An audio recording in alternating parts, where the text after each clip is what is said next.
Hello and welcome you all to this course on Electroweak interactions in the standard model of particle physics, and I am Subhaditya. I am taking you through this beautiful journey of how this standard model Lagrangian was written and what are the interpretations of fundamental particles and interactions that we could actually achieve from here. And in the last lecture we tried to construct a Lorentz invariant, or rather a relativistic quantum mechanical equation, and that is what we called Klein-Gordon equation. But we got into a little bit of trouble because first of all we were getting negative energy solutions and we didn't understand what to make out of that. And secondly, we were actually also getting something called negative probability density, and that was hurting the statistical interpretation of the wave functions that we have in the quantum mechanics. So, in order to sort of take it further, today we are going to encounter something called the Dirac equation, and let's get started. Okay.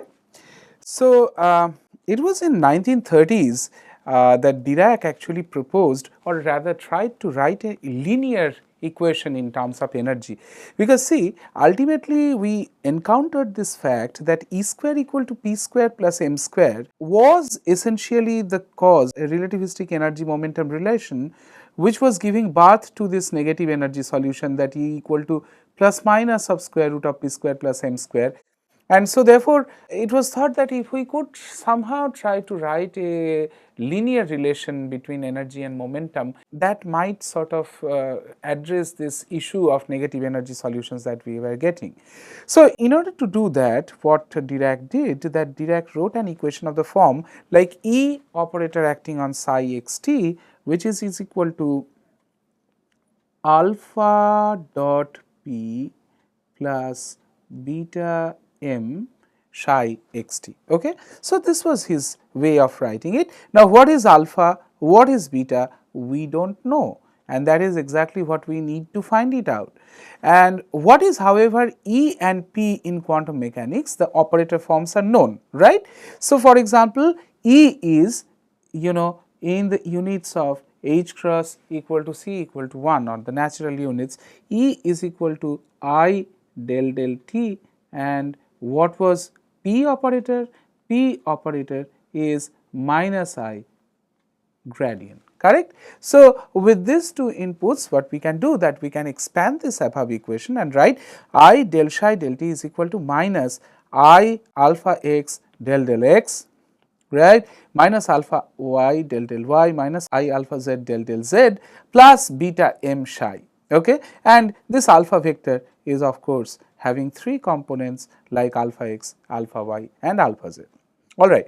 Now, if we take this operation twice, I mean rather if we kind of do this operation twice, then what happens, that on the left hand side we have I square del 2 del t2, which is minus del 2 del t2. I will take that minus side on the right hand side, and so on the left hand side I have del 2 psi del t2. On the right hand side, what I have, that I have basically gulped that negative sign into here, and that will give you alpha x square del 2 psi del x2 plus alpha y square del 2 psi del y2 plus alpha z square del 2 psi del z2 minus beta square m square psi. Now, there will be the cross terms between alphas, alpha x, alpha y, alpha x, alpha z, alpha y, alpha z and so on, and also the cross terms between alphas and betas. So, there are terms like alpha x, alpha y plus alpha y, alpha x. Here what I have done, that I have kept these terms in the order, okay, like alpha x, alpha y plus alpha y, alpha x del 2 psi del x del y. Similarly, the cross terms alpha y, alpha z plus alpha z, alpha y del 2 psi del y del z, and similarly alpha z alpha x plus alpha z alpha x alpha z, and there is this del 2 psi del x del z, right. And then there are I alpha x beta plus beta alpha x m del psi del x, and similarly alpha y beta beta alpha y term m del psi del y, and alpha z beta plus beta alpha z m del psi del z. Now, this is a quadratic equation, and this quadratic equation must give us back the Klein-Gordon equation. And what was the Klein-Gordon equation? This was essentially del 2 psi del t2 must be equal to del 2 psi del x2 plus del 2 psi del y2 plus del 2 psi del z2 minus m square psi, because we must eventually adhere to the relativistic energy momentum relation, the classical analog from which we are trying to build the quantum mechanical relations. So, this E square equal to P square plus M square we have to adhere to, and so that we must in the quadratic form reduce to Klein-Gordon equation in some way. So, in order to do so, what we can see here that from this above equation, the alpha x square, alpha y square, alpha z square and beta square, all of this must be equal to 1, right, or identity matrix, so to say. Alpha I beta plus beta alpha I, there is no place for this kind of terms, there is no place for cross terms of alpha as and beta. So, this must go to 0, and similarly there is no place for the cross terms within the alphas as well. So, alpha j alpha k plus alpha k alpha j, where j is not equal to k, must also go to 0 for this above equation to reduce to Klein-Gordon equation. Okay. So, these set up a specific kind of relations on this alpha and betas, which we have introduced to write this linear relation between energy and momentum, right. So, particularly from this anti-commutations that we actually have obtained here from this alpha I beta I plus beta alpha I and alpha j alpha k plus alpha k alpha j equal to 0, what we can say that this must not be numbers, they cannot be numbers, they rather have to be matrices. So, we first confirm that if we write an equation of the above form, like E psi x t equal to alpha dot p plus beta m psi x t, which has to reduce to the Klein-Gordon equation, then alpha beta must be matrices, because they will be satisfying this anti-commutation relations.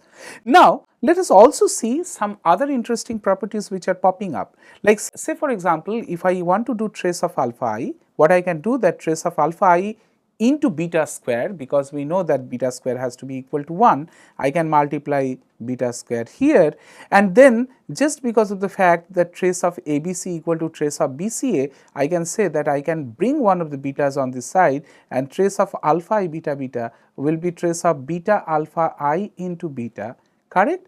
And on the other hand, there is an anti-commutation relation between alpha I and beta. So, alpha I beta will be equal to minus beta alpha I, right, following this above relation. So, this must be equal to minus trace of alpha I beta beta, because I am bringing this alpha I on this side once more, and that is where I am bringing this negative sign. But beta beta is once again equal to 1. So, therefore, this is coming out to be minus of trace of alpha I. So, this relation is saying that the trace of alpha I must be equal to 0, because otherwise trace of alpha I equal to minus trace of alpha I, which makes no sense. Similarly, if I evaluate trace of beta and once again insert this alpha I square, because that has to be equal to 1, and use this trace of ABC equal to trace of BCA, the cyclic property of the traces, as well as the anti-commutation relation of alpha and betas, then I end up seeing that trace of beta is equal to trace of minus beta. So, that basically tells me that okay, trace of beta has to be equal to 0. So, basically we further infer that alpha I and beta, these are not only matrices, but these are traceless matrices. Okay? So, let us take it further. Let us try to find the eigenvalues of these matrices. Okay? Let us assume a relation like alpha I x equal to lambda x, where x is the eigenvector and lambda is what we call the eigenvalue, right. Now, if I multiply with another alpha I, then this relation becomes alpha I square x equal to lambda alpha I x, and alpha I x is once again lambda x, and so this will be lambda square x. But on the other hand, just because alpha I square is equal to 1, the left hand side of the equation is turning out just as x. So, the relation becomes x equal to lambda square x, which immediately infers that this eigenvalues must be plus or minus 1. So, now we have two important quantities that we have identified. One, the eigenvalues of these matrices are plus and minus 1. Secondly, these matrices must be stressless matrices. So, therefore, these two things can only be possible if these matrices are even dimensional, right. Okay. Now, also there is another point that we wrote the Hamiltonian, if I want to say that I del psi del t is equal to h t psi, which is alpha dot p plus beta m, which we wrote initially at the beginning. This must be Hermitian to yield real eigenvalues. So, alpha beta matrices must also be Hermitian. So, the Hermiticity is alpha I dagger is equal to alpha I and beta dagger is equal to beta. Okay. So, therefore, alpha I, alpha x, alpha y, alpha z and beta are 4 mutually anti-commuting Hermitian traceless even dimensional matrices. Okay. So, this is what we actually want to have. Now, the point is, do we have this kind of matrices? Do we come across such kind of matrices? There are only 3 mutually anti-commuting traceless 2 cross 2 matrices that we know of, and these are called Pauli spin matrices, but there are not 4 of them at least that we could know at 2 cross 2 dimensions. So, therefore, the lowest dimension of alpha in beta where all their properties are satisfied must be 4 cross 4, and we come across 2 possible ways to organize these matrices. One, which is called the Dirac-Pauli representation, in which I identify beta with I 0 0 minus I and identify alpha I as 0 sigma I 0. Once again, this sigma i's are the Pauli spin matrices. We all know what they are. Sigma 1 is 0 1 1 0, sigma 2 is 0 minus I 0, sigma 3 is 1 0 0 minus 1, and identity matrix, this is a 2 cross 2 identity matrix that we have put up there, which is 1 0 0 1. So, this 4 cross 4 matrices beta and alpha I we can choose in this particular way, which will satisfy all the properties that we have actually talked about so far. It is not the only representation in which this alpha I and betas can be arranged. We can also do another arrangement, and that is called while representation, in which I can identify beta equal to 0 I 0 and alpha I is equal to minus sigma I 0 0 sigma I. I urge all of you to go back after the class and check explicitly the properties of alpha beta matrices and whether the way that we have written they satisfy them or not. Okay. So, therefore, alpha beta matrices must be 4 cross 4 matrices, and if you have 4 cross 4 matrices, the wave function, the wave vector, whatever that you want to call the psi, it cannot be a number. It must also be a 4 component object, right? And this is what we call the Dirac spinor, and the Dirac spinor should look like psi with 4 entries as a column matrix, psi 1, psi 2, psi 3 and psi 4, or rather we say that the wave function which satisfies Dirac equation must possess 4 degrees of freedom, right. On the other hand, however, there is interestingly you can observe that if you choose now beta is equal to 0, that is for massless cases, now I can actually do it with 3 mutually anti-commuting traceless Hermitian matrices, and that can simply be done with alpha I and or rather 2 cross 2 Pauli spin matrices, right. And in that case, I can actually do with a 2 component spinor, and this is what is called the while spinor. Okay. The 2 component spinor is called the while spinor, while the 4 component spinor, which actually solves the Dirac equation, we will talk about the solution, how exactly this psi 1, psi 2, psi 3, C4, psi 4s are actually, they do look like if they have to solve Dirac equation. We are going to talk about that in details in the next class. But it is just to kind of give you an idea that we are constructing an equation, which equation eventually requires 4 cross 4 anti-commuting traceless Hermitian matrices, and there are two possible representations in which we can arrange all the properties together, one which is called the Dirac-Pauli representation, the other which is called the Weyl representation, and the solution, or rather the wave function, must possess also 4 degrees of freedom, and they look like a column matrix with the entries psi 1, psi 2, psi 3, psi 4. Now, however, as we have been trying to kind of argue again and again that whatever equation that we construct, those equations must obey the special relativity, or rather they must be written in a Lorentz covariant way. So, this has been one of the important goals of writing our equations after we learned how to write Lorentz transformations, Lorentz invariance was imposed, and so on. So, let us try doing that.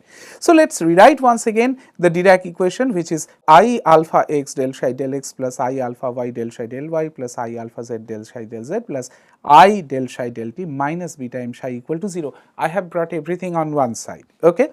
Now, what I am going to do, that I am going to multiply with beta from the left hand side. So, if I do that, I beta alpha x del psi del x plus I beta alpha y del psi del y plus I beta alpha z del psi del z plus I beta del psi del t minus beta square m psi equal to 0. Now, you can tell me that beta squared was assigned to be 1. So, this is 1, right? And also what I am going to do, that I am going to define a few other matrices which are multiplication of these betas and alphas. So, for example, I define that gamma 0 is equal to beta, whereas gamma 1 is defined as beta of alpha x. So, this one is gamma 1, gamma 2 is defined as beta alpha y, and gamma 3 is defined as beta alpha z. So, then let us rewrite this equation once more. Okay. So, first I am writing this term is I gamma 0 del psi del t, this term becomes I gamma 1 del psi del x. What will be the second term? It will be I gamma 2 del psi del y, the next term is I gamma 3, this term, this is del psi del z, and beta square is equal to 1. So, minus m psi equal to 0. Now, you see that there is a nice structure which is actually coming up, and I can really write this above equation in the following way, that this is I gamma mu del mu minus m psi is equal to 0, where I define this 4 component gamma mu in the following way. Tell me, you can actually write together with me that this will be gamma 0, gamma 1, gamma 2, gamma 3. So, mu takes 4 different entries 0, 1, 2, 3, and so therefore, I can define a gamma mu which is like gamma 0, gamma 1, gamma 2, gamma 3. And in this process, what you see that I have neatly written a Lorentz covariant form. So, del mu, you remember, is the 4 derivative which has del del t, del x, del y, del z, and this is exactly what we have in the above equation. So, this mu is a repeated index which has been summed over, and the equation transmits to I gamma mu del mu minus m psi equal to 0, with mu equal to 0, 1, 2, 3, and the gamma mu takes this 4 entries, and these are what are called Dirac gamma matrices, and therefore, I really take a nice Lorentz covariance form of the Dirac equation. Now, however, it does not tell you that how the psi transforms under the Lorentz transformation. So, that is something that we should do as a homework exercise. We can further see that if we now have this gamma 0 is equal to beta, so that is the arrangement, and beta is simply I 0 0 minus I in the Dirac-Pauli representation. On the other hand, gamma I has been defined as beta into alpha I, where alpha I is 0, sigma I, sigma I 0, and this transmits into 0 sigma I minus sigma I 0 in the Dirac-Pauli representation. There are some other quick properties that I would like to write about these gamma matrices. These are called the Dirac matrices, with which we are now writing a Lorentz covariant form of the Dirac equation. You can check that gamma 0 squared is equal to 1 identity, gamma I squared is equal to minus gamma I, okay. Gamma nu is equal to minus gamma mu, okay. So, there is an anti-commutation that we actually have when mu is not equal to nu, and together we can write that gamma mu anti-commutation is actually equal to 2 g mu nu, okay. Further, we have gamma 0 dagger equal to gamma 0 and gamma I dagger is equal to minus gamma I. So, this is what we have. So, in a sense, we actually have ended up into a nice equation which is linear in energy and momentum, which we wanted to do, and this involves the gamma matrices which satisfy a set of relations, okay. And this also gives us the thing that the solutions of the Dirac equations must have 4 degrees of freedom, and what exactly those 4 degrees of freedom correspond to is something very intriguing, which we are going to talk about very soon. Now, before proceeding further, let me actually state a famous quote by Dirac, and he said that I was taught at school never to start a sentence without knowing the end of it. Right. So, this was his precision and this was his marvel of coming into something called the Dirac equation. Now, within the Dirac equation, there is one important thing that we are going to also tackle now is actually the probability density and probability current density. You remember when we wrote the Klein-Gordon equation, we sort of transformed the equation into a continuity equation where we tried to find out the probability density and probability current density. This is important for us because last time we had a disaster because the probability density turned out to be proportional to energy. Just the energy was showing, because it could take negative solutions, we ended up getting negative probability density, which makes little sense. So, therefore, it is curious for us to ask this question that what exactly is the probability current density or the probability density in context of Dirac equation that we get. So, in order to do that, what we have to do? We have to first write the Dirac equation once more in terms of the components. So, yeah, this is what we have already done, and so this equation looks like minus alpha x del psi del x minus alpha y del psi del y minus alpha z del psi del z plus mb psi is equal to I del psi del t. Now, sometimes I keep I del psi del t on this side, sometimes on that side. That is kind of completely up to you, which makes your job easier. And we also saw that this alpha I and beta actually takes this particular form in the Dirac-Pauli representation, right. So, there are two representation, we will mostly follow the Dirac-Pauli representation, but you can follow the Weil representation. No result is going to change depending on what representation that you choose. Okay, now let us going to take a Hermitian conjugate of this above equation and see what it provides. If you take a Hermitian conjugate, what happens? Minus I becomes plus I, psi becomes psi dagger, alpha x becomes alpha x dagger, and when you have alpha x del psi del x, this whole term becomes I del psi dagger del x alpha x dagger, because AB dagger equal to B dagger A dagger.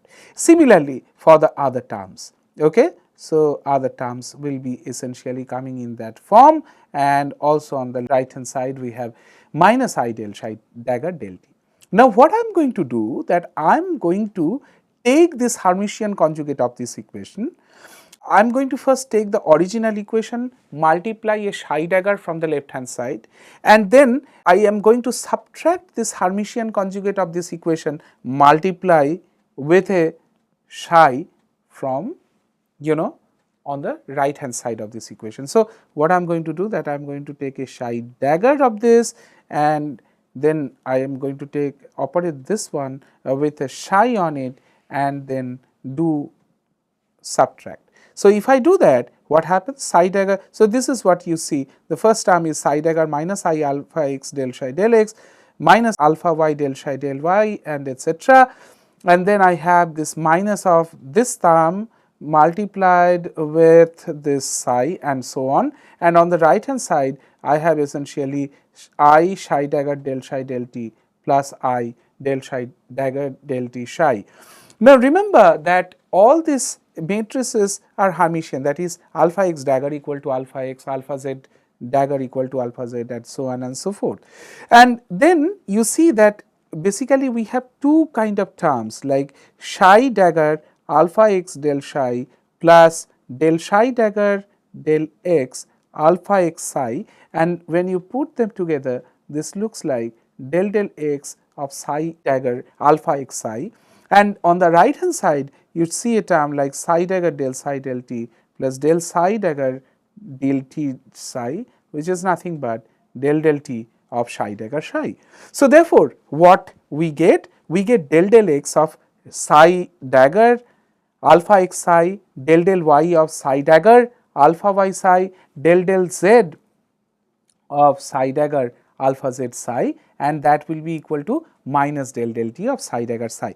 If I bring everything on this side and use a vector notation, these three terms, like these three terms, can be written as del dot psi dagger alpha vector psi plus del del t of psi dagger psi, okay, equal to 0. Now, therefore, what I can do, I can rewrite this whole term into a beautiful equation which looks like divergence of j plus del rho del t equal to 0, right?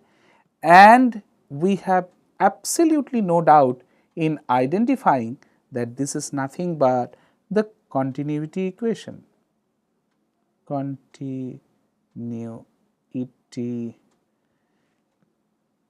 equation, where the rho is psi dagger psi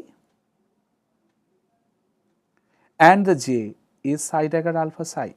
Now, one thing which has happened nicely is that the probability density, because it is a psi dagger psi, is turning out to be positive.